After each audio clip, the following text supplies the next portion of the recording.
Good morning. This is the Board of Water Commissioners, Town of Raleigh. A special meeting agenda today is April 29th, 2014. We have our commissioners here except for Roy Ricker. If you could just recite your names and your titles. John? John Hargraves, owner's rep. Con Federico, Administrative Assistant. John Sikora, Weston Sampson. Barbara Cook, Weston Sampson. Karen Summit, Treasurer, Town Raleigh. Dave Peterson, Board of Selectmen. Debbie Egan, Town Administrator. The first order of business is to discuss, review, and approve change order number 7. It's a monopole antenna equipment that we have for our treatment plant and operations going forward. You want to bring it? You want to discuss it, John? So as part of the project, there's a radio system that will communicate from the water treatment plant to the remote well sites. The proposed system included a radio at the Prospect Hill tank site. In addition to those remote well sites, during with a radio system, you need to apply for a license. During the license request, the FCC had made some changes and required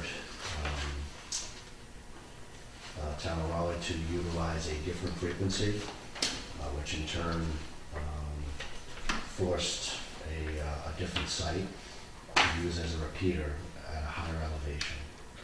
And that's this monopole is this additional site. Mm-hmm. So the additional costs? So the additional cost is $38,451. The original cost was roughly $41,563, and that was originally brought, I believe, to many meetings, and this was reworked down to get a savings of roughly $3,000, making some changes to the system. And Mr. Hargraves, have you reviewed it? Yes. Okay. Any comments? My comments haven't changed since the last meeting in December. Following that meeting, I published an email stating that I was directing the contractor to go forward based on our conversation. So this work is well in progress? Correct. Okay. It's not been completed, but it is ongoing. Okay. Yeah, we were trying to expedite that change, or at least give the contractor the okay to move forward, so that he could try to do it before the weather set in. And then 2 weeks later, the weather set in, and it was too late. Okay. Is this going to delay anything with our project? At this time, no. Okay, good. It has required a time extension due to the additional work and changes. Okay.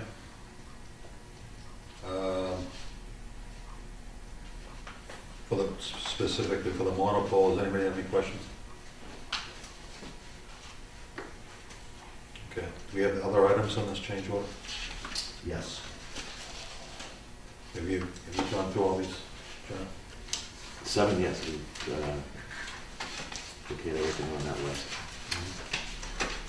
I think Mark was involved in most of the conversation. He may have initialed that before we went down to Town Hall, I'm not sure. This one here? Yes, this package. I remember going off that at the end of last meeting. Is that the case? Last Friday meeting.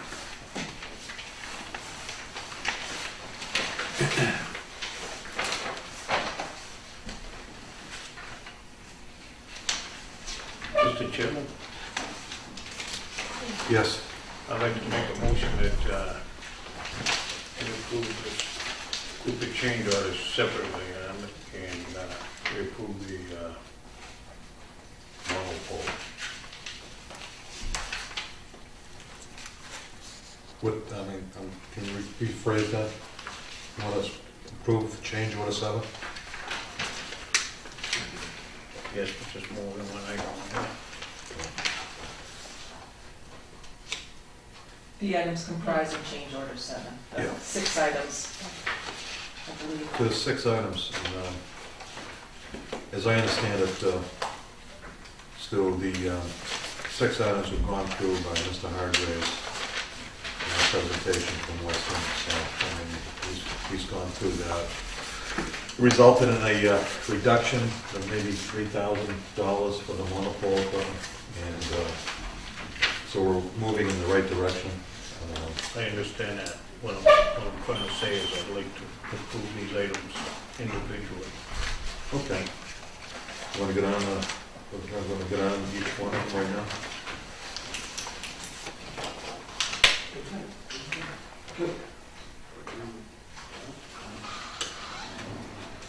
Change the roof plate for the press and the process run. You want to discuss that a little bit? Sure, the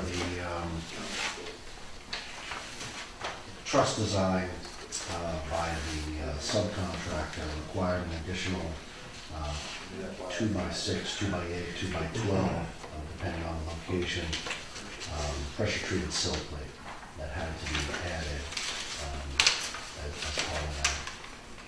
That includes the labor and materials. Okay. That's the run that complete perimeter of the building. Actually, that was a low price. Okay. So you want to approve these things individually? Still? That's what I suggested. This one's for $4,380.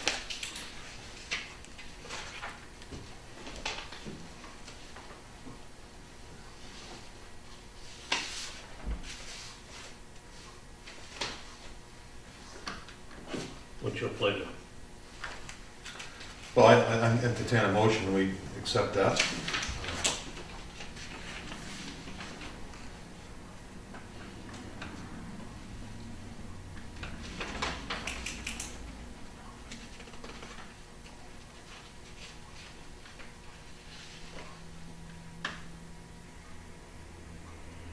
We'll move on to the next one. Well, we got to take a vote on that, or do you want to take a vote on the whole thing? We'll go on, discuss this. Okay, all right, second change order, that's the monopole.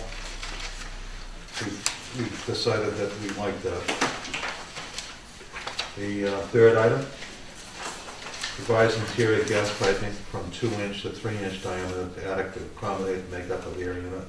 Remember, we discussed that previously, and I think we agreed to it before. I thought it was something that was necessary. And the cost, John, is that in line with what you think is a fair price? Yes. Okay. So I think that's a good step in the right direction. Change order number 4, modified door frame. The total height of 8'8", accommodate soffit. Is that the front door, John? That was the, it's the door and window structure between the training room and the Okay. corridor. Okay. There's quite a bit of work involved with that. We had to cut the frame, re-weld it, and refinish it and then install it. Yeah. And that was $751. Yeah, that seems very reasonable. John? Yes. Okay. Well, why would this have to be done if it's on a architectural plan that shows the structure? Like what led to this? The soffit elevation was different. The actual soffit elevation needs to be different than shown on the drawings.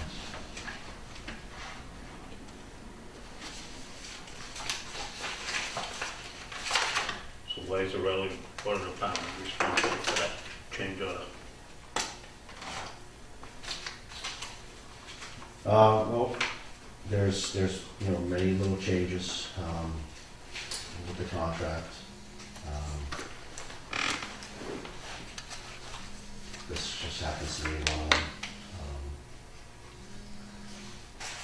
We've done a good job at trying to eliminate some of those change orders. With every construction project, there will be changes. And we're around 1% of the total construction cost, which is fairly reasonable.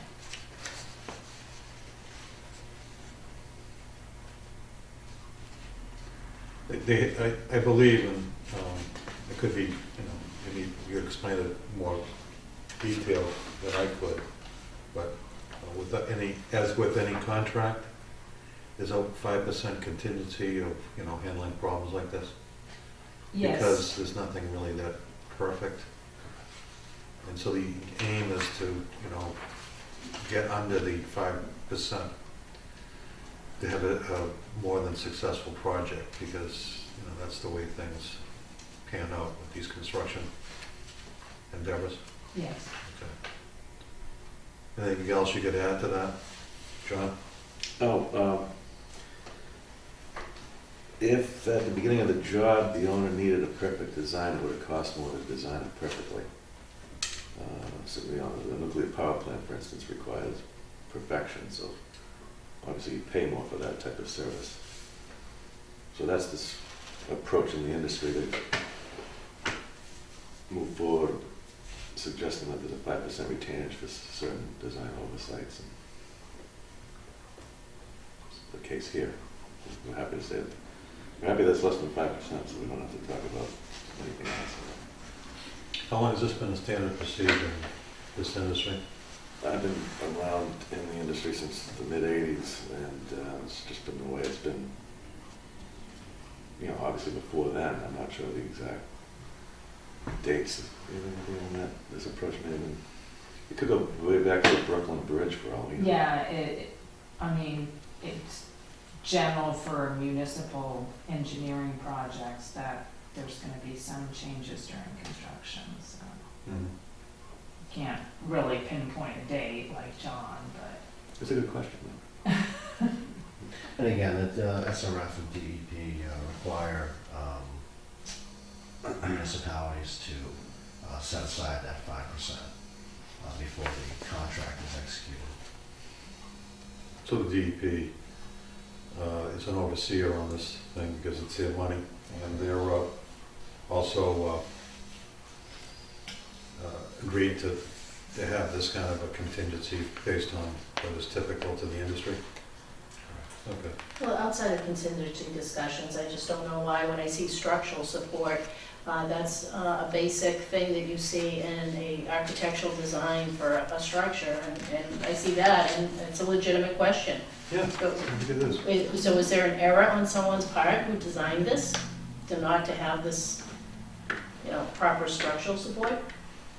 I have to ask that question, I work for the town. So our contract is for a design of a structure and treatment process to treat drinking water. Our contract does not say that our design is 100% perfect. But this is for the building, so, it was designed It's by the- somebody that would meet proper building code. So was it this area here didn't meet code because it didn't have the proper structure? I'm just asking the question, that's all. Which item are you looking at specifically? Item 4. So just in general terms, there's nothing in the building or the site that we have committed to having 100% perfect design, and that's why SRF recommends you have a contingency that you set aside, because as John Hargraves mentioned, if you were to pay for a perfect design, you might have paid for twice as much the engineering fee for a perfect design. And that would actually be more than the 5% contingency, so. Well, I think the town paid for a design so that we could occupy it under the building code. So I'm just asking, was there an error in the design, yes or no? I mean, it sounds like there was, if we had to modify it. And it's the town's responsibility to pay for that error? Is that it, Mr. Hargraves? Yes. Okay. Okay. Yeah, it's, the 5% contingency is basically to cover errors and omissions. During the Okay. design. And when the original contract was bid, the contractor bid on the set of plans and specs. He did not, you know, if there were things that an electrical engineer missed, the contractor didn't include that in his bid. So you're not paying twice for it. It's my understanding too that when a design gets before a contractor, they go through and then when they start putting them together, some of these things crop up.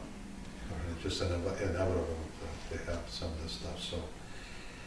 There are, you know, errors in putting drawings together, and there are contractors that pick up on that when they're putting things together. And the effort here has been, I thought, is very, very good because the contractors were picking up things that should have been more in line with some of the code things, or actually, you know, put more conduits in for the electrical system, for the septic tank and things like that. So these things, I don't know. I think we're happy that it's 1% at this point. But May I ask a question, Tim? sure. I'm a little confused by, and maybe this is for future reference when we do contracts for design. In other words, we hired Weston and Sampson to do 100% design of the water treatment process, but we didn't expect them to do 100% on the building in which the process is being done. Is that something that we missed when we were putting out the design? In other words, I'm confused by the fact that I always thought a contingency was for unexpected things that, you know, you're digging a trench and all of a sudden you run into a ledge that you didn't expect. All right, that's fine, we expect that. But I mean, to me, and I don't want to belabor this, it's only $751. Maybe that's not the issue, but I mean, to modify a door frame so that it'll support the weight seems to me to be in course 101 of design. And maybe the architect, I'm getting the impression that, you know, from what the architect says here, or the engineer says, well, yeah, we designed so the pumps all work, but we didn't expect to get 100%. So how do we put out a contract in which we expect the design to be 100%? And in this case, I think what the superintendent kind of says is, was it designed wrong? We still haven't had an answer from, you know, is it wrong? Fine. If it's wrong, we got to fix it. We end up paying for it, but at least we need to. I mean, this is elementary. This isn't some complicated. I've heard other issues about pumps and, you know, all these kinds. This is a door frame, and the next one is another simple thing. I mean, it's small money, but you know, the explanation here is, was a mistake made? If it was, fine. We understand we'll probably have to pay for it, but it's important that we, in these kind of contracts, and as we move forward in doing other projects in town, we're going to be doing hopefully a fire station, a police station. I mean, how do we avoid this in the future? I mean, are we going to pay double for a design contract that's 100%? Or are we only paying for a 90 or an 80 or 70% contract? I just throw that out there. I'm just confused. I'm not in the construction trade, so I don't know what the standards are. But Well, I see your point. there's a little bit of double talk here. But Well, I see your point, Dave. I mean, I see that, you know, a door frame, a pump that doesn't have a wire going to it, these things are like, you know, no-brainers. I mean, to me, Ken, the monopole, for instance, is a prime example. That's something we had nobody had any control over. The FCC changed the frequency, then obviously they different equipment and stuff to make it up. That's well within the realm of what I see as a contingency is for. I don't see a contingency fee being for a door frame that was either misconstructed or misdesigned. In the same way that when you talk about the crack in the ceiling, I mean, it was either a design problem or the contractor built it wrong, one or the other. I'm just looking for someone to say, yeah, that was my fault. I'm sorry, but we got to pay for it. Okay, fine. But we don't seem to get that. Everybody kind of like puts it up in the air, we pay the bill, and we accept this, but I think in moving forward, we as a town need to understand when we bid these things out, exactly what standards are we looking for? Well, the good news is that there aren't too many things that are more complicated than the design and construction of a water treatment facility that the towns would face. But this is a door frame. Between a train, this really has nothing to do with water treatment. It has to do with the general design of the, I don't want to belabor it because it's a small amount, but I'm just, it just seems to me that someone needs to say, yeah, we either designed it wrong or Kidsman built it wrong, and let's pay it and move on, but at least assign some responsibility, because I think that's part of the frustration of the Board of Selectmen is that these things pop up. Nobody seems to take any responsibility, but we have to sign the bills for it. If we do, we do. We understand. It has to be designed, it has to be built so it's structurally safe, but is that something that, we need to take note of as we move forward in doing these other projects that we hope to get involved in? Obviously, if we're going to accept engineering designs for buildings, police station, fire station, and things like that, how are we to expect that, well, yeah, those things aren't going to be perfect, but if we want to make it perfect, we got to pay an extra $200,000 for, how do we even advertise that? Do we advertise that we want a 100% plan, or do we advertise we want an 80% plan? I don't know. Yes, during the design services agreement phase of the job, you say, hey, we need this thing to be perfect. If you want it to be perfect, that's the time to bring that up. Okay, it Say just we seems have to no me, tolerance for any change orders on this job.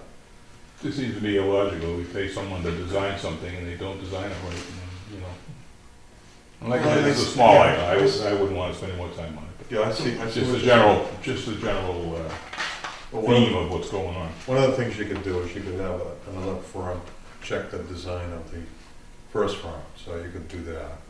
That'd be an added expense. So the way they, I believe, compensated is that they have a fund that would take care of some of the things that may be erroneous, maybe something was overlooked.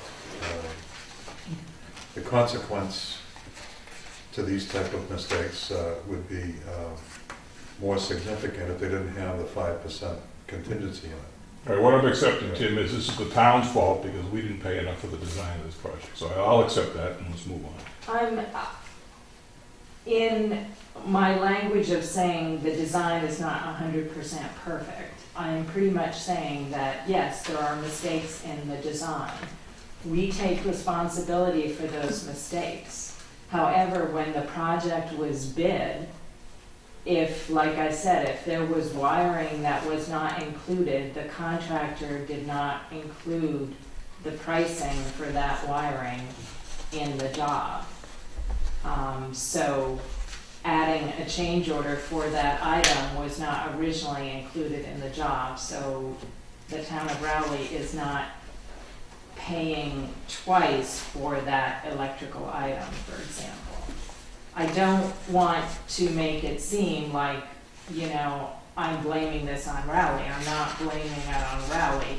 Every engineer that puts together a municipal project, whether it's a treatment plant or a fire station, there are going to be mistakes in that design. If you hire someone to do 100% complete design, I can almost guarantee that you are not going to find an engineer or an architect who is going to sign such a contract.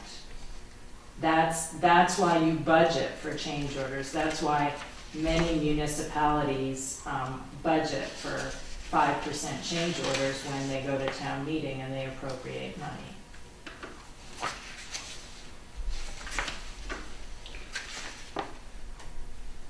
Well, on a very simple contract, it might not, would you expect to see a contingency like this?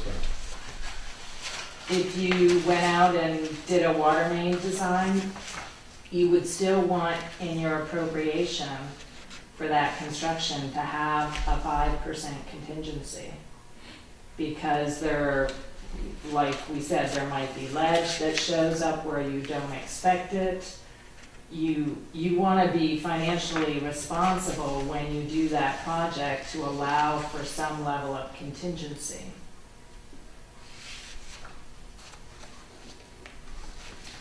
And typically, when we start the design of a project, we might allow for 20% contingency. Because until you get into the design, you don't know as much about the project. And as the project develops, you can decrease that amount of contingency that you set aside.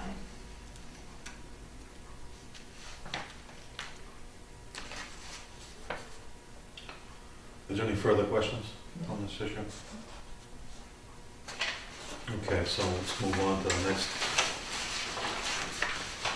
We feel okay with this $751 soffit change still? Do I feel comfortable with it?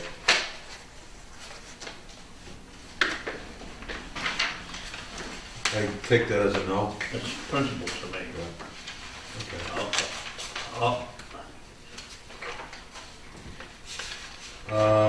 I'll support it to move on, but I'm not happy about it. Change the training room ceiling inside the soffit areas, item number 5.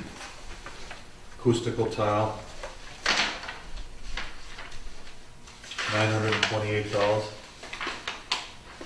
Yes, we went over that, the labor materials and costs are acceptable, in my opinion. Okay. That was due to the AC unit, or the HVAC unit in that room was larger than expected. The ceiling needed to be dropped. Okay. The easiest way to do that, and the cheapest way to do that, was to do that with a drop ceiling, an acoustical ceiling tile system, rather than add lumber and labor materials for that to block the ceiling down. So that was the most cost-effective way to make that change Okay. due to the height of the HVAC unit. Okay, so I'll support that. Stu? I'll support. Item number 6, provide and install framing and finish materials at exterior window to accommodate the lowering of a 10 by 26 beam. This also has to do with the truss design by the subcontractor. It needed to lower the window, and that required some additional work wrapping that window and finishing that material. Okay, John, is that, you want to weigh in on that? Yes, we reviewed that and everything's in order on my end. Okay, the total dollar amount is $51,149, and is a 65 calendar day time extension. Any questions?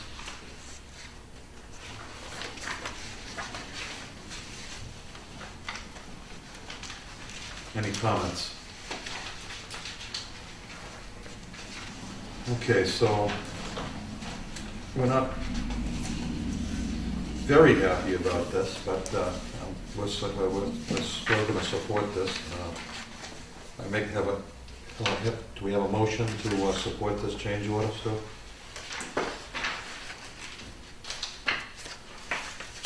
I'll make the motion.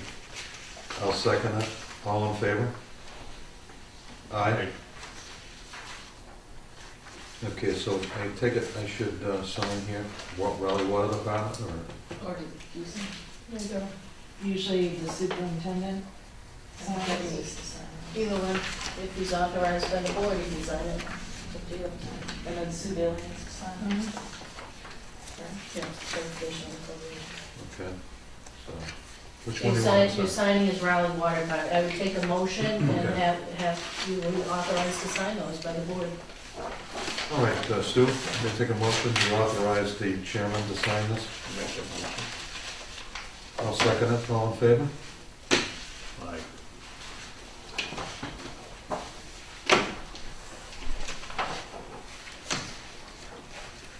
Is it the 28th? 25.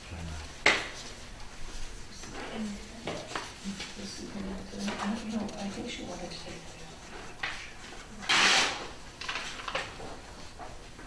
John, the accountant may not be in today to sign those, so I don't know if you want to check with me when we get back, and you may be able to pick those up tomorrow. Yeah, that's fine. I can get the other paperwork too. Perfect, okay. So this, how many copies do we really need here, or is it I need just to one? sign all 6.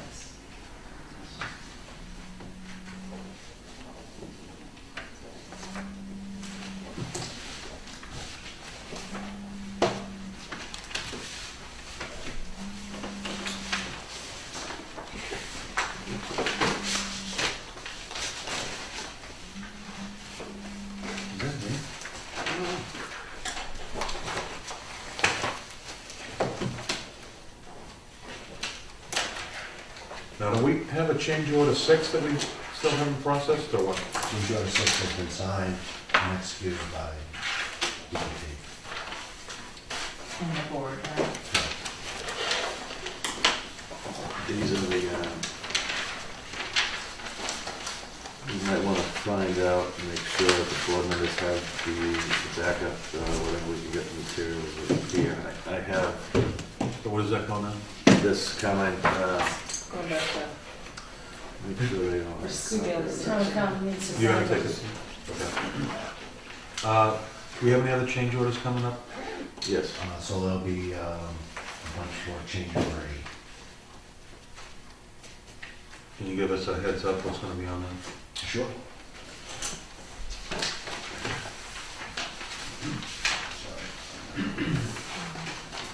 Have you looked at some of these things, Tom? I haven't okayed anything yet, but it looks in order from what I can see now. I don't know where the materials are labor yet. In the backup, it's right here. Okay.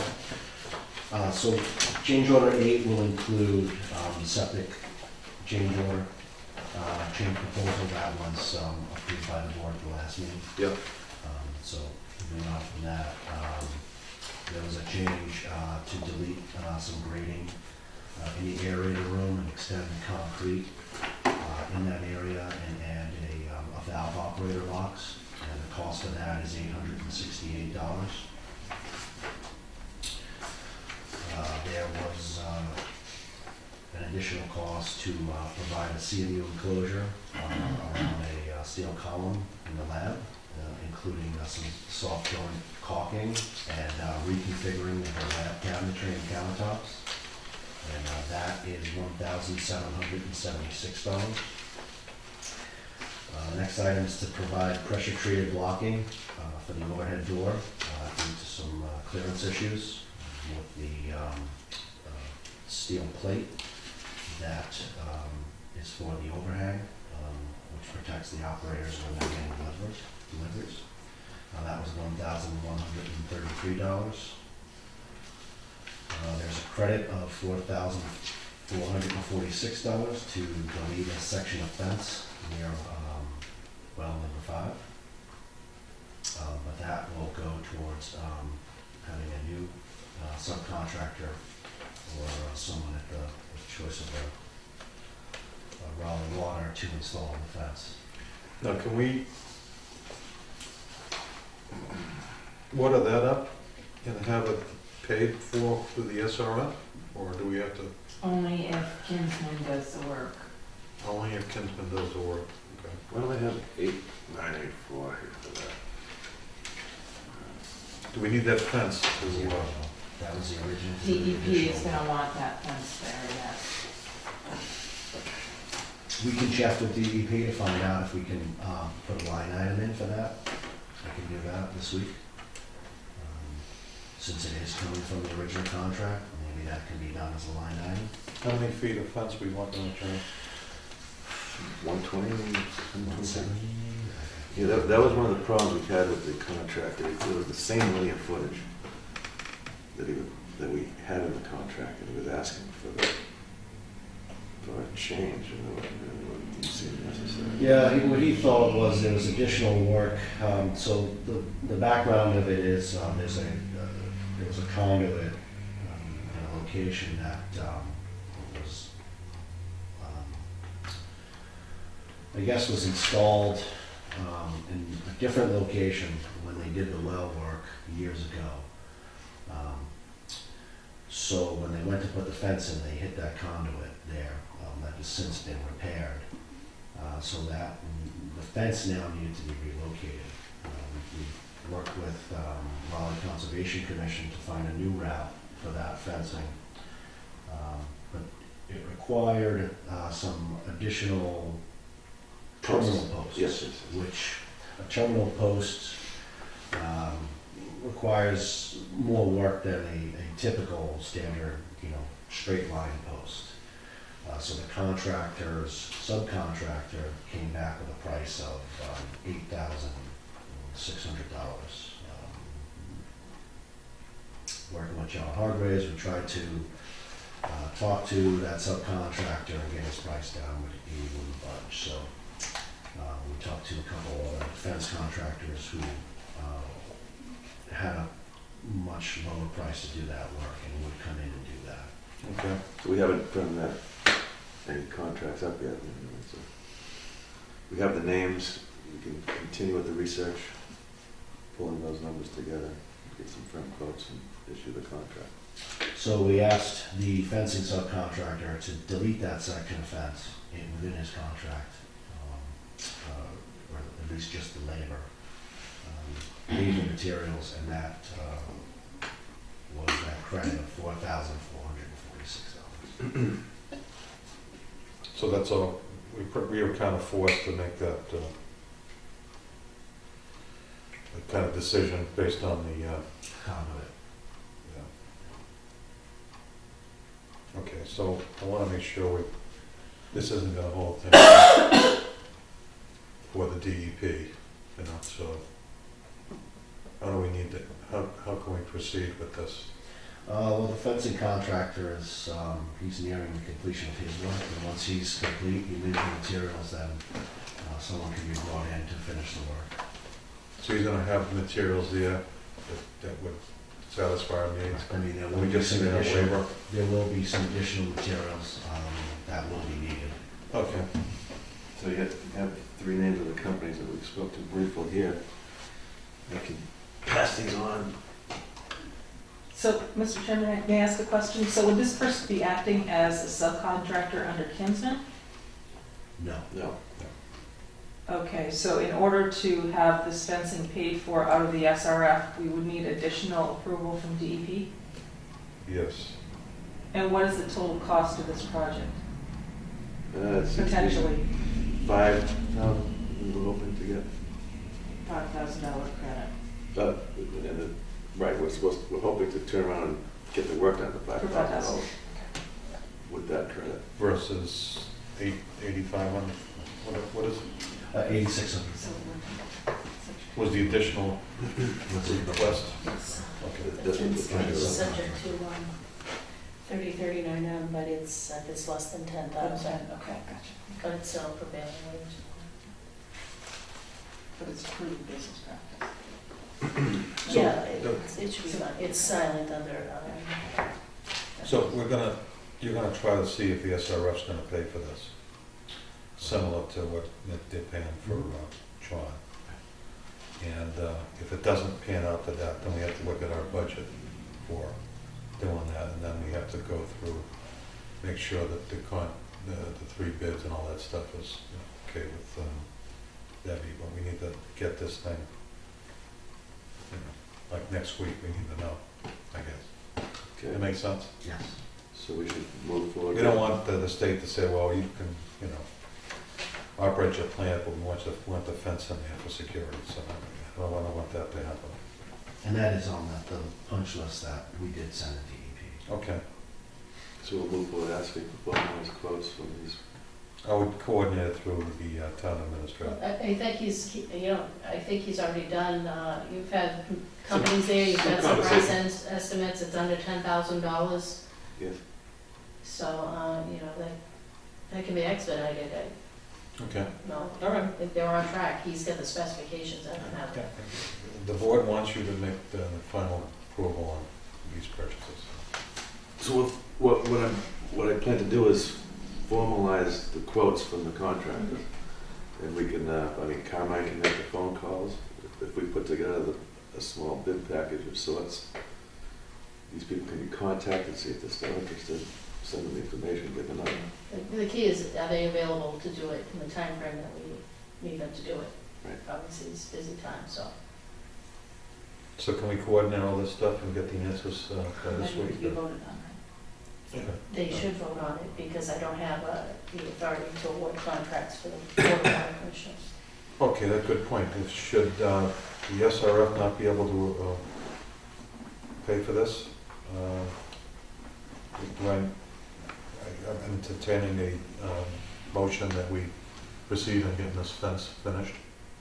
Do I have that motion? I'll make the motion. I'll second it. All in favor? Aye. Okay. Any other issues like that we should be discussing right now? Well, you don't have a lot on your agenda, so this is a Yeah. special meeting, so, Yeah, there's one other one. you know, this was all we had on there. There are 2 more items under change order 8 too, other than the fence. Okay, let's, When is your next meeting, Mr. Chairman? it's Tuesday night.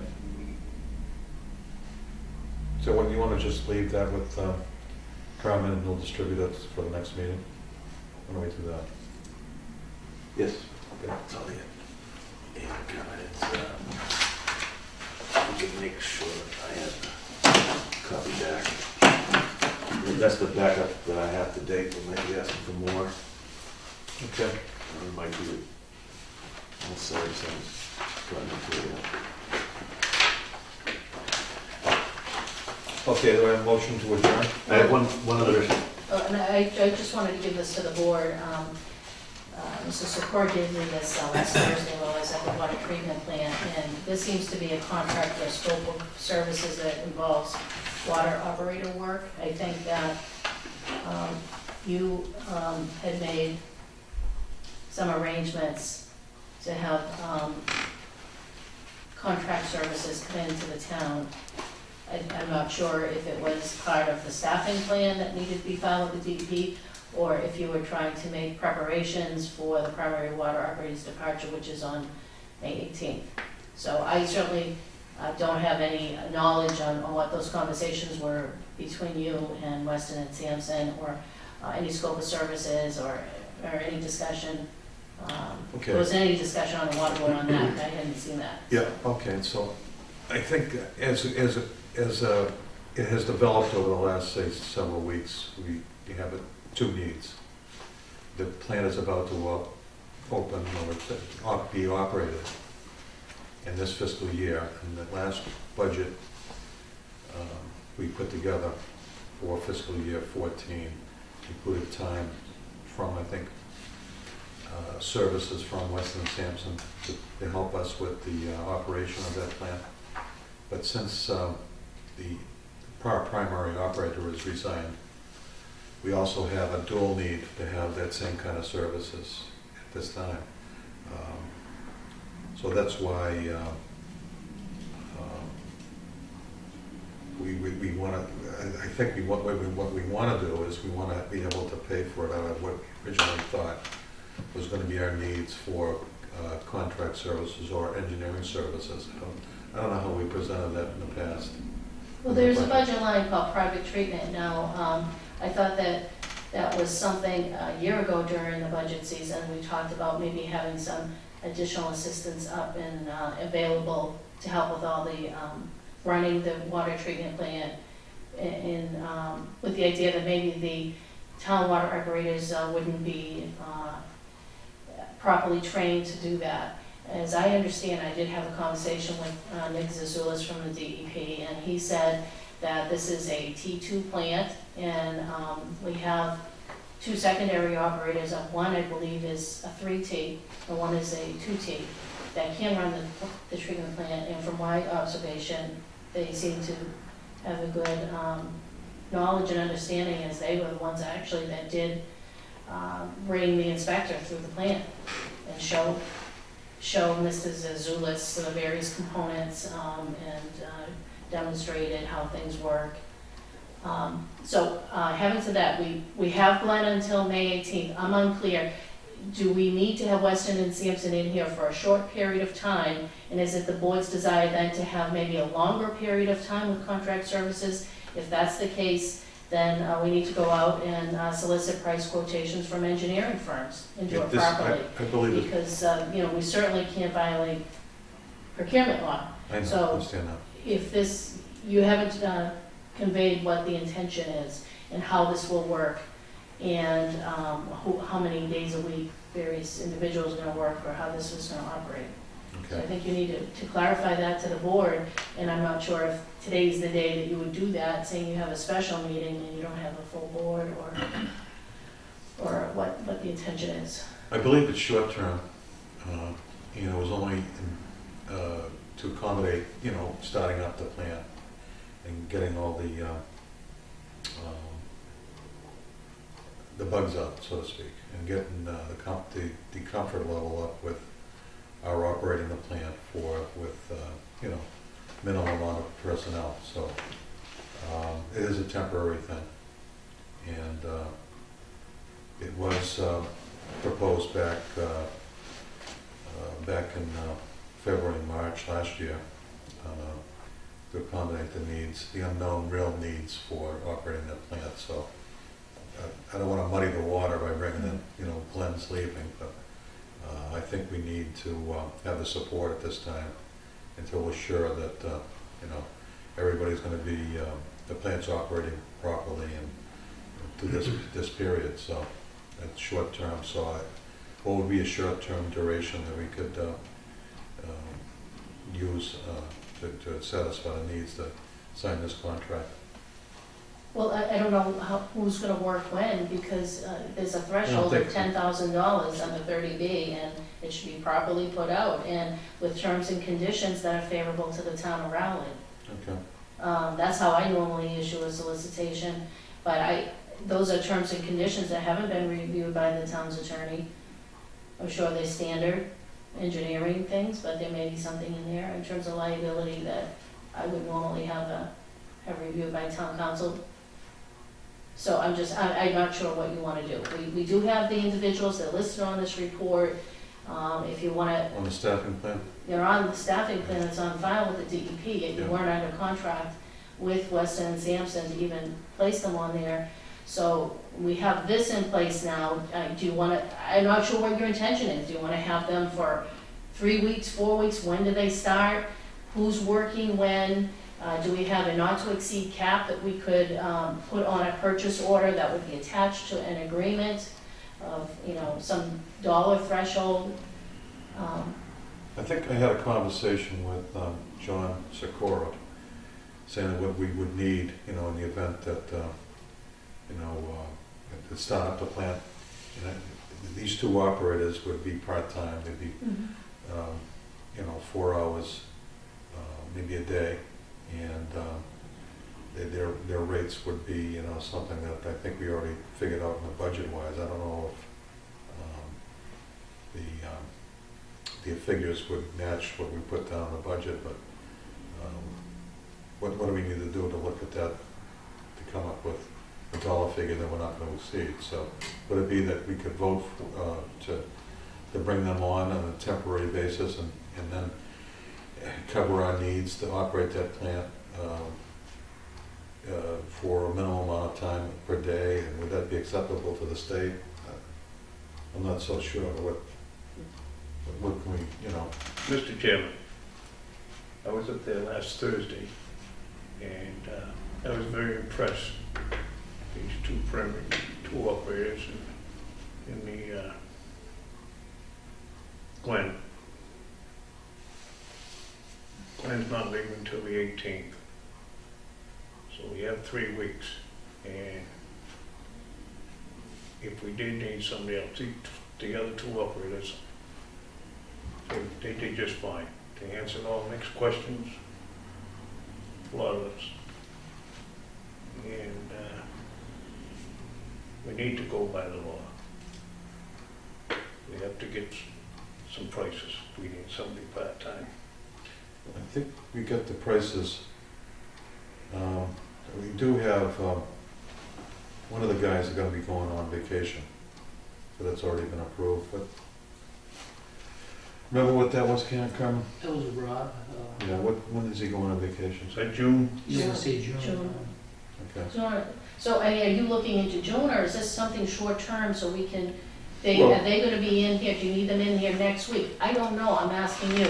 They're on this report, so we need to, formalize this. When you put them on there, you didn't have the contract, you didn't discuss that. So we need to, Is this for, 3 weeks? I'm not sure, because Glenn isn't leaving until the 18th. Was it your intention that, well, we get May and we get June, so July is a different year, so. is this something that you can take up at your board meeting next week?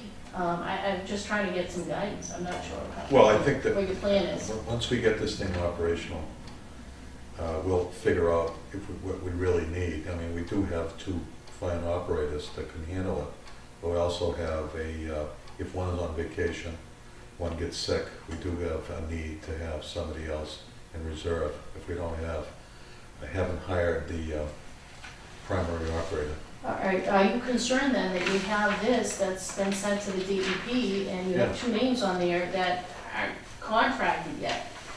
So Yes or no, I'm not We need sure. a contract with them. So I'm trying to find out what your plan is. Tim,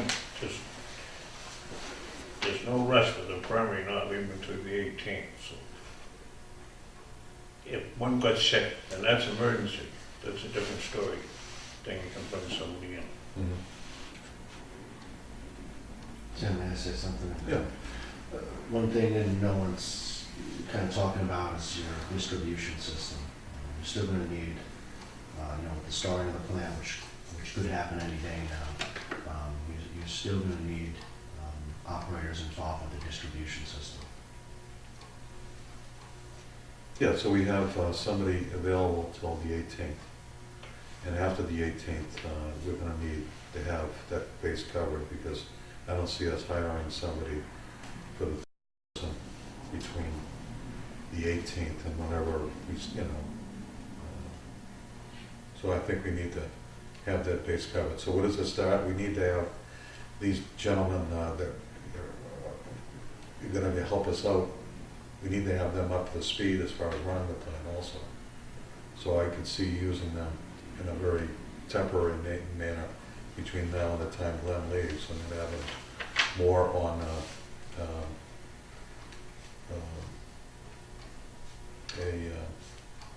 regular basis after the 18th. And in particular, when Rob takes a vacation, I think he's going away for 2 weeks, is it? Believe so. Yeah. So he would said to me, the overlap would be good. Right. So Glenn can transition with some, with the operator, whoever it may be for preliminary. Okay. So can we do that? So you tell me what it is, and Okay, so if there's some, vote that's gonna take place today, then we would probably wanna just have it ratified at your full board yeah, meeting on I think Tuesday. we're gonna have it ratified on So Tuesday. what is your vote, because are you keeping in compliance with 30B as well? And have you read those, the terms and conditions, normally that's my protocol. Mhm. But if you're satisfied with it and the board is voting it today, I could just recommend that you, This is be pretty- specific on what you're doing. This is primarily the same kind of contract we had before. It is the 2013 contract. Just a Redated. redated. Same rates. We held the same rates. Mr. Chairman, what exactly are we hiring? I'm confused. How are you filling Glenn's position as of the 19th? Are you We're going? gonna have temporary coverage of the assistance of this contract. Okay, now are you also looking to hire on a temporary basis a couple of, I get the impression that to run the system and run the plant, you're looking also at a couple of more temporary hires during this period? We had thought that we could bring on a temporary hire, like a union thing, but we didn't budget for that. And the only reason that we had him before is we had to hire a secondary operator. So Oh, my question is, Tim, excuse me, is are you looking for Weston Sampson to provide a primary operator and another secondary or another person to help out while Rob is on vacation, or make it a third person to cover a transition? I'm not sure what. No, it's gonna be one person at a time. But there's two, this person, Sean, there's also this person, Paul. They don't work at the same shift, but when Paul is not available, Sean will take it for him. So there's overlap in this coverage. Is that clear with you? Because Yeah, no, the you're other- looking to hire one person as a temporary primary, a job sharing Yeah. primary operator between two people. So you might have one a Right. few hours, the other one, but you're basically looking at hiring one 40-hour position. And over and above that, we're gonna replace Glenn. Well, that position's been posted, And that so, position's been okay. posted. No, but I guess my question is, We're not gonna add, well, is this We person, wanted is to this add- person gonna be hired now, or is it gonna be hired as of the 18th when Glenn leaves? I guess that's my question, and then are you looking at keeping that person on we wanted for to, some weeks, let's say, till a new primary operator gets acclimated? we wanna have some overlap and have some input between Glenn and this. So it sounds like you're gonna run into a problem of, I mean, this person doesn't come cheap. You may need to, and just to cover the town's perspective of, like, I don't know if you can do it 3 quotes or whatever, but get I think we got till the 18th. Hopefully we can do it before that if you need that, but to get we're getting a good figure for who we're hiring and whatever. Well, the person we're suggesting we hire, Dave, is a person that's already familiar with our system. He's helped us out tremendously last year, so that's, and then he's got a better rate than the other companies that we got quotes from last year. I believe we still have some quotes from this year when Mark had requested some of these firms to give some quotes for operators. Well, I might be just, I don't know how But long it what would take the to get unknown three is, or 4 quotes and then just. well, the unknown is, do we need any more personnel to run this plant? And since we haven't made a position, as a 4th operator, we need, to start up on the initial operation, I think we need some extra help, and that's why we budgeted extra engineering services last year when we put the budget together. So I'm not sure where we are on that budget, but we need to bring this up at the next meeting and then sign this contract. We'll look at it with respect to the prices we got from when Mark Griffin had. No, you can't, because you need to issue a proper solicitation. Okay. If you need somebody in here, then on a short-term basis, if you approve that with the condition that you have a not-to-exceed dollar amount, and see, I'm confused because you said you needed somebody in right away. When we talked about this last year, there was a conceived idea that there would be a company that would come in, and it's called private treatment in the budget line, that would go out to bid and would have a company come in to provide whatever assistance it was strictly for the water treatment plant. So there would be licensed treatment operators in the water treatment plant. They wouldn't be doing the other functions of the water department. So that's why I'm confused when, you were saying that you needed somebody in right away last week. It needed to be on the plan. Coincidentally, Glenn did submit his resignation. So if there's something short-term and you need some training to happen immediately, then maybe you engage West End Sampson for a very short-term period and issue a solicitation if you need a company to come in like you thought about last year. Yeah. To provide assistance for another period of time until you figure out how, what the staffing needs are of the water department. If you need to add staff, I don't know, we have to go to town meeting and try to transfer money from the stabilization fund to the Well, we have a wage fund and have another permanent employee. I'm not sure what the direction is at this point. We have a short-term need because Glenn's leaving, so we need to have somebody in. Tim, we don't need much of an overlap because Paul and the other gentleman, Sean, last year, they know the plan. Plus the fact that we have two capable secondary operators and one primary. So when the primary leaves the two secondaries, if he has a question, they can help. Yeah.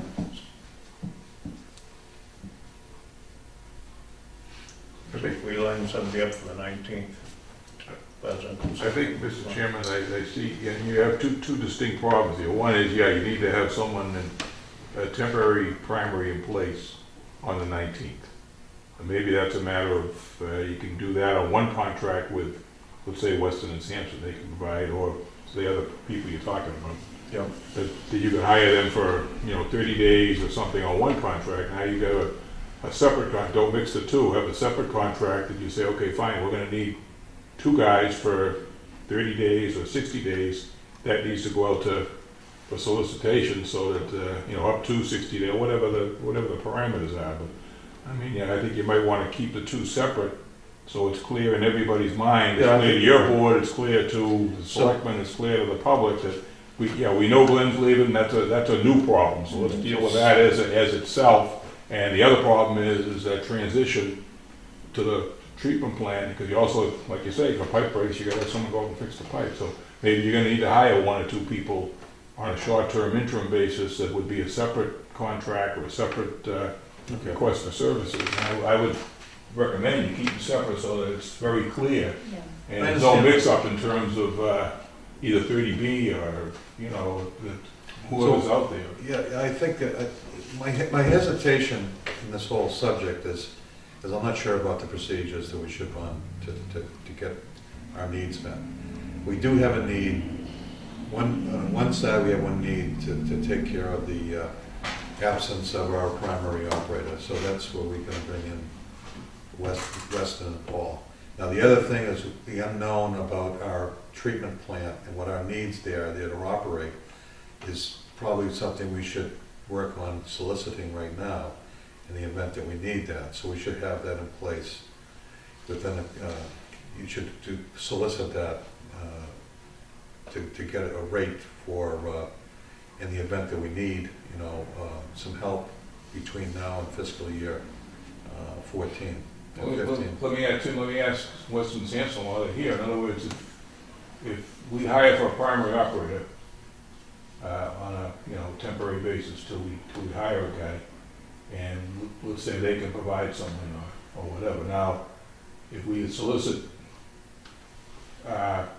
quotes from 3 firms for temporary help in the event that you find you need someone, in other words, we don't want to hire people if you don't need them, can a firm like Weston & Sampson or some other firm, if we suddenly find out that, wow, we got a problem here, would they be able to, or are there other companies out there that could say, okay, yeah, tomorrow we'll have 2 guys over there to help you out for the next 3 days on a per diem basis to get you through the crunch, and maybe it'll be a week, maybe might be up to 2 weeks, but you're not committing yourself to hiring these people if you're not gonna need them.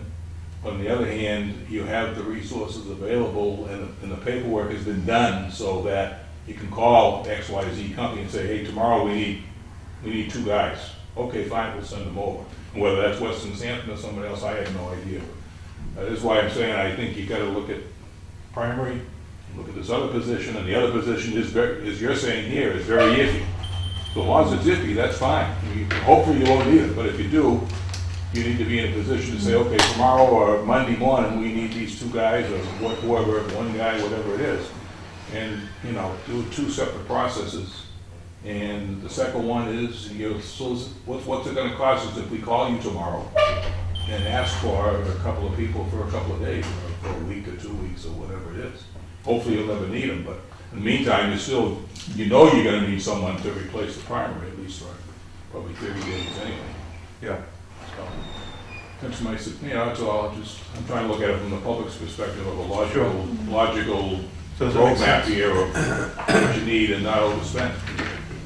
All right, so should we, enter into contract with Weston and Sampson to cover the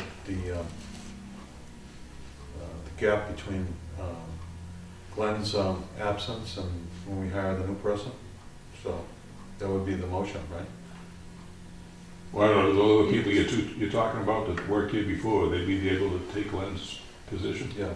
Would that be over $10,000? I think No. you need to have a cap on it, just in your motion, just so we are in compliance. Yeah, so we put a cap on it for under 10,000. Yeah. Not to exceed, say, 9,500 or something. And what do we have for a budget into that line we got? Well, that's, what we thought was the private treatment line. That's Right. the one that's there, that makes sense, and that you've, conceived a year ago, Yeah, that you'd need assistance with startup. Yeah. So that's why I'm trying to get clarification. and so if, in the event that we need assistance in startup, we need to put out a solicitation. Yeah, if you're looking at something that's a little more long-term, we need to follow competitive pricing, that's all. 'Cause So, like I said, I also point out that the DEP inspector is under the assumption you've got this scenario set up here, and you really don't legally, because you don't have a contract with I them. understand that. And yeah. they're looking to get, I think, some direction on when there's gonna have training or anything else that they need to do. But, so you're talking about temporary coverage, Temporary coverage. starting with, Starting, well, we should have some overlap, shouldn't we? He's been out there a couple of days already looking at the plant. Today, Yeah, I believe is also the first believe day. that he was there during the DEP inspection. Yeah. uh, So he's already had some. Because of his relationship with DEP. It was a big uncertain situation there, so we had him come in, so that needs to be brought up at the next meeting, so the motion would be to, want a temporary not to exceed 10,000, when, starting immediately. But we don't need to bring him in, we can bring him in after, he's had some training so far to get some overlap. Maybe we should bring him in front of the day to have some overlap with the guys in Glen. But really his time will start, after the 18th. Okay. could you rephrase that so it's clear? You said immediately, then you said after the 18th, and then it Well, needs some training. So effective just- immediately. So effective today. So you're making a motion now to hire Weston and Sampson. Could you please repeat it? We're making a motion to hire Weston and Sampson to cover our needs, to cover the primary operator's departure, and to have some overlap with the department, so there'll be a Due to smooth. the, water treatment plant, you Yeah, the need to tie that into the that. water This is treatment. really driven by Okay, the water treatment plant. do the water treatment plant start up.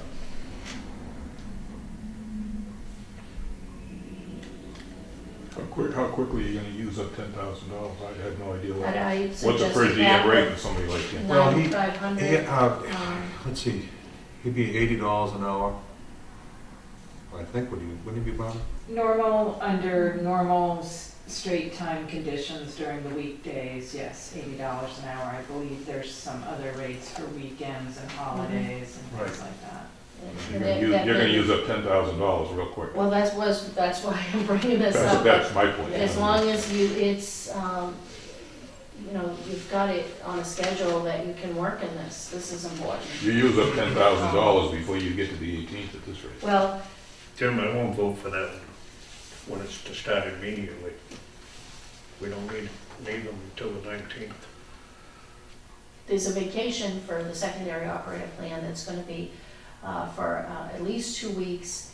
2 weekends will be covered by the other secondary operator, leaving a third weekend that we would need assistance. So I mean, there's a need, and obviously the need with trying to get the water treatment plant up and running and really fully under the town.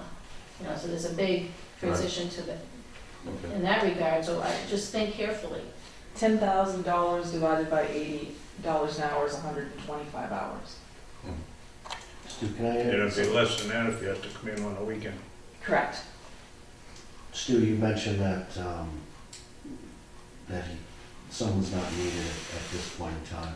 The two operators who had previously worked for Raleigh Water from Weston Sampson Services are not familiar with the new water treatment plant. Again, Weston Sampson Engineers and Weston Sampson Services are different. They weren't part of the project, so this is all new to them. So I think what Tim's trying to do is bring them in to get some of the same training the guys from Raleigh Water are getting at this time.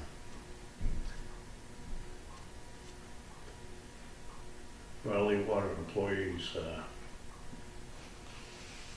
they were put through their paces last Thursday, as far as I'm concerned. Now, right there were the answers with the computer, but I was very impressed. Yes.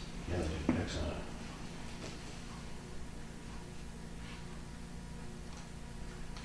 Well, we need to have some, you know, I think we need to have some overlap, but the other thing is, what are the manpower needs on the staffing plan? Because we're gonna be operating that plant probably beginning next week, so. What do we need to satisfy the DEP? You have one secondary going on vacation. I believe it's the 6th of June for 2 weeks. That's, So if you start, that's, I'm sorry, still go ahead. if you start this out too early, you'll be running out of money. I'm only suggesting we cover this time for coming to some of the training, and maybe another day before Len leaves. One person. Are our operators not capable of training at this point? I feel they are after what I saw last Thursday. I don't think it's that much money to have some kind of an overlap, and I'm not even sure what the staffing needs are gonna be, to be honest with you, other than what we put down on the paper here to the state, so. Well, the other issue too is DEP going to be satisfied that our secondary operators can be trainers, or is it something that you need, like certification to be a trainer? And you know what I'm saying? In other words, just because a person's an EMT doesn't mean he can do first aid training. It's just the same kind of a situation we're running into here, where we need certified trainers to just for liability purposes too. If the person doesn't get trained, and something happens and we screw up the water system, I mean, we have to be covered. The town has to be able to say, yeah, we had these people. I mean, this is a multifaceted, you know, the more we talk this, the more complications we run into here. And you know, it might be a matter of, you guys sit back and talk it over for a couple of days, and then come in Tuesday or your next meeting with a plan, because I don't get the impression that, you know, we're getting too far here at this point without putting our foot in our mouths. I was told last Thursday by Nick, he said everything's fine here. All they'll be looking for is a new copy of a new staffing plan. I think it'd be better if we had, the coverage, not that we need him full-time between now and the 18th. But if somebody gets sick, we're operating that plant, we only have one guy operating we have two guys operating it right now, but we still have a whole distribution system to handle. And that requires 3 guys, I think, with the workload it is, but. How long does it take to get 3 quotes for, in other words, the cover is 10,000, I don't see it lasting any time. I agree with you, Tim, to the extent that you're gonna need somebody in here at least a couple of 3 days or whatever for training and familiarization. So how long, I guess my question is to fit in with 30B, if we get up to under 10,000, Debbie, you can get 3 quotes, and if you do over 10,000, what's the No, up to uh, requirement? 25,000, you can. So then why don't we quotes. bite the bullet and say, okay, let's get 3 quotes for services, that gives you at least a buffer of 25,000. Now you got a little room to play. If you need to hire this primary operator for a longer period, it gives you a little bit more money for training availability. And at the same time, you've covered the 30B requirements, so that, I mean, the key here is we've gone through a lot in the last couple of years, and we just want to make sure that we continue in an open fashion so that we don't get behind the 8 ball again. And to me, if it's a matter of a week to put together 3 quotes from contracting companies who I assume have, I mean, Mark went out and got quotes fairly quickly. I would assume we could do the same thing. So that if your meeting's a week from tonight, I'm assuming, Yes. is there any reason why you couldn't have 3 quotes? And No, Dave, you know, this is. I don't know. You know, it's gonna take some time. I have a town meeting on Monday No, I know, night. I I have understand. motions to write and things to do, and I've been trying to get direction, because I've had a lot of things thrown at me, and I keep getting mixed messages. If we're gonna do a solicitation, it's gotta be done right, and I want some contract terms and conditions and things that are favorable to the town attached to it. And it's gotta be done, and there's gotta be a lot of thought put to it. And frankly, I'm really busy. I mean, I'm just busy with my job. So, the other issue that I said that I was concerned about is that something went into the DEP showing the names of individuals from, that are contracted, that are employees of Weston and Sampson as part of our operations plan, when in fact, they're not contractually part of the plan. And, I'm concerned because that went in from the town of Rowley. So. We need a contract with Weston and Sampson to cover that. You know, these are things that I need you to be focused on. Okay. We also need to be soliciting rates to help us in the event that we need additional help. Okay, so but we need to have that coverage between the time Glenn leaves and the time a new operator comes on. So we already have that, we've already done that in the past. And so. I'm not sure how that was done, but it wasn't run out of the procurement office. But, so, we have this problem here. So it's gonna be under 10,000. It's gonna be really good, daily coverage starting the 19th. And it needs to be scheduled. So And we it need needs to be scheduled, somebody needs to be designate- worked on a schedule. Somebody needs to be designated on who, you know, without a primary water operator to assign, you know, as the foreman to assign scheduling. I mean, we need to discuss that. I mean, I'm not sure that that's something you want me to do. I'm not really sure. Well, hopefully they'll able to hire a superintendent too in the interim, but, no, I'll help you with that, and then, This is something because we need to watch the dollars. Right. absolutely, You know, I understand that. Figure but out, right now, I don't, you know, we need to get, I'll work on a solicitation. It's gonna take some time, and that's, you know, something that we can look at. But I'm just worried about, you know, him leaving and not coverage there, and having somebody cover it that isn't familiar with the system, that's gonna require more time from the other guys to bring him up to speed. So, you know, these 2 gentlemen that work for Western Services have been here and are very familiar with everybody here, and they're the ones to get right now. So, and it's only temporary, and it's under $10,000. And it's as far as an effective date, we've already asked them to come out and get training last week when the plant was up and operational. I've already asked them to do that. Really didn't have authorization to do that, but we needed to get something done. We're back against the wall. We need to get this thing, you know, we gotta get our arms around it. We have to, you know, take care of it. It's a need, an absolute need. So the motion is under 10,000, Weston and Sampson, watch the budget, try to use them sparingly, and try to hire somebody sooner rather than later. As far as any other needs that we might not foresee right now, we need to you know, develop this solicitation and do it right, like you say. But after the town meeting, we have more time. And I think there's more time to be able to do that, but so I think we get some coverage here. You get through all this, the crunching of all the time consumption with all the town stuff right now. So, does that sound like a game plan? Mr. Chair, may I ask the question, when we get the approval from DEP to turn this plant on, do we know how many people need to be there, how many hours a day it needs to run? Have we got that guidance, or is that something we'll get from DEP? I'm hearing it from the staff that we need to have somebody there all the time when we're running that plant. But what is that? Is that 8 hours, 12 hours? I know that when we Well, were going hopefully through it's the gonna- budget process, there Hopefully, was it's gonna be 8 questions. hours, so that was an unknown. So hopefully, the plant is gonna produce enough water for our needs in an 8-hour shift. That's what that's what we thought was gonna happen, Yeah. okay? And is that one person there for that 8-hour period every day?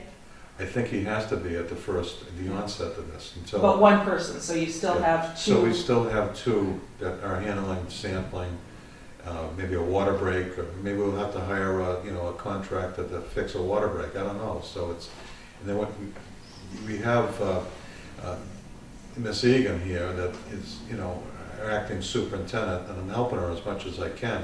Yeah.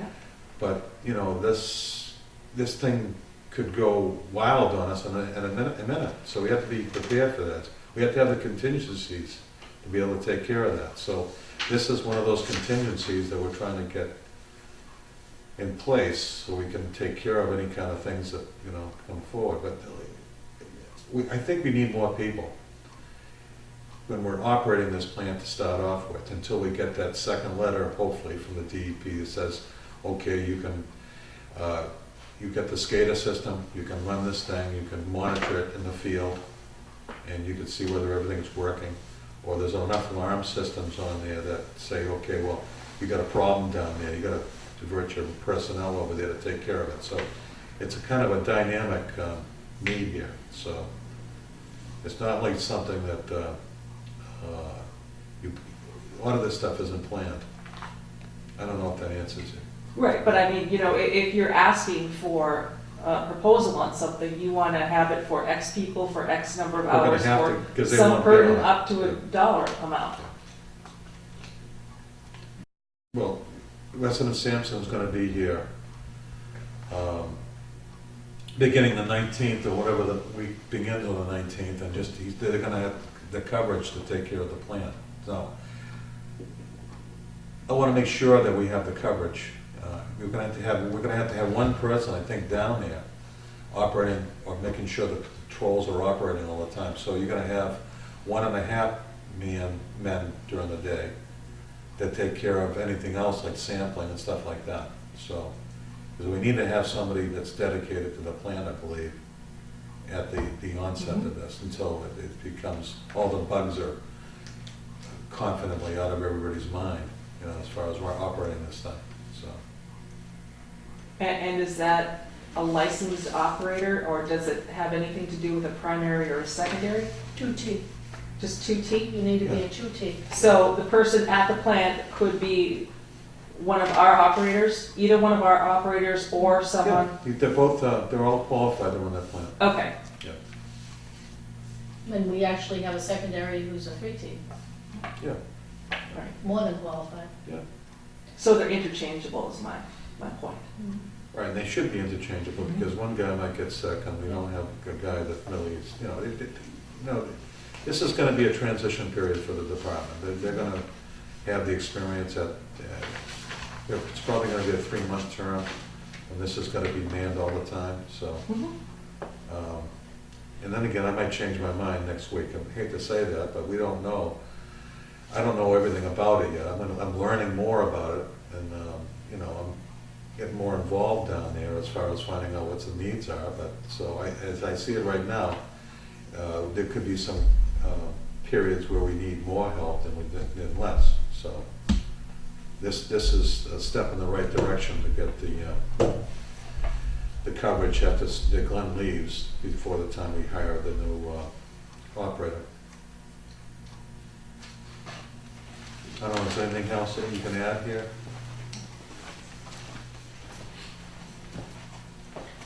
Okay. I can't add anything other than either I would refile this with the DEP and change it, or it's executed. I mean, Executed. that's what I'm trying to say right now. Okay. You understand? I mean, you have any questions still, any comments? I know you think that we don't need somebody till the 18th, but we have already brought in somebody to make sure that they get the proper training to run the controls, and we're already, asked them to come in. And also, we might have a glitch or might have a need for him to come in, if it's acceptable to them to come in between now and the 18th. So we need to have some kind of contract in place because he's already been operating here.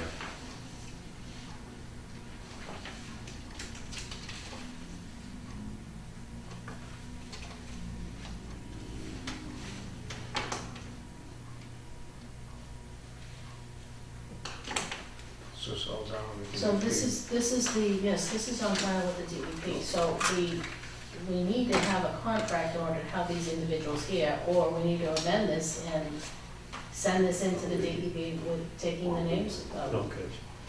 I would recommend that you have a not to exceed cap of $9,500, and on a short-term basis, and then we work on some proper solicitation and put it out there and see what comes back based on hopefully a better knowledge of what it takes to operate the system. And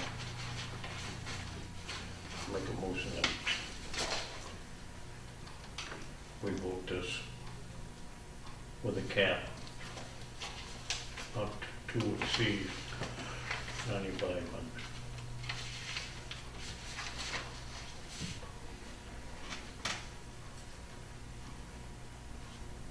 I'll second that. All in favor? Aye. Aye. so, Mr. Chairman, why don't you just sign that then?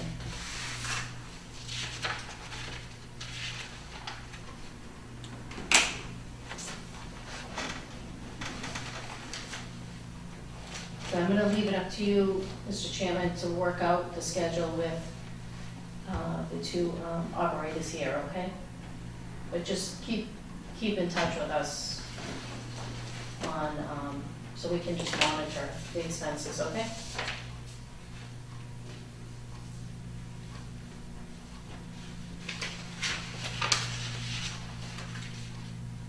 Carmine, would you mind making copies of that so we can give that to this system? Okay. So, can you handle that, or can you handle that, as far as this getting Paul? Yeah, we can bring that contract to Paul. Okay. And then, can you explain it to Paul that we're very concerned about our budget? We have a budget figure of 9,500, and that we want his coverage to be really effective after the 18th. Okay, yeah. I would suggest actually write that next to your initials, not to exceed. Carmen?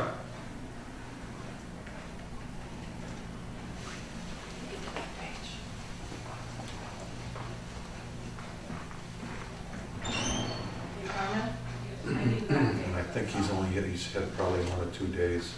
He's there today, I think. isn't Today, yeah. They've been showing there today. Okay, so, see, this is why this needs to be done. he? It's imperative that we keep track of the dollars. I don't want the name in the globe. Did we want to say that about the washout at the retention pond? Is that? Glenn told me that he was gonna fix it. Okay. Debbie, that, the DEP paperwork there, that was a draft, so that could be amended. Okay, so this, the one that I signed? That basically, I'm notifying them that as a draft. Okay.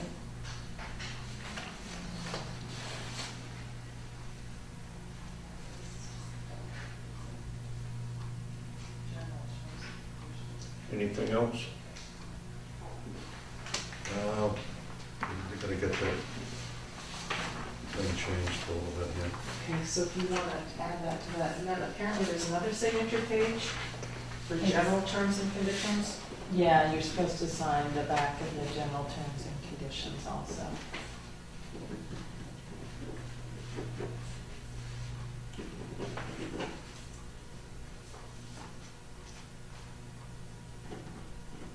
On a positive note, the Raleigh water operators have been sampling the iron and manganese from the new water treatment plant daily before it goes online, and the results have been excellent.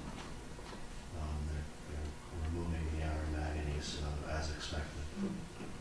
So Yeah, that is good. And then, Thank you, sorry, Tom, yeah. that's a second copy, as long as we get a copy, you don't have to sign all of those.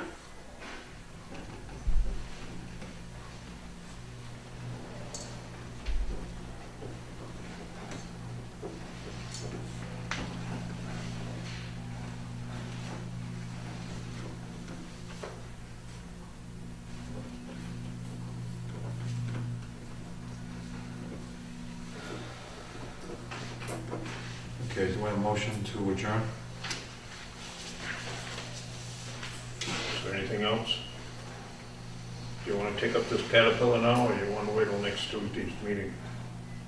Let's wait till next Tuesday meeting. Why don't you give that to Carmen? Or, no, I'll put it on the agenda. I'm still working on it. Okay. I'll put it on the agenda. Caterpillar Ball, okay. Do I have a motion to adjourn? I'll make the motion. I'll second, all in favor? Aye. Aye.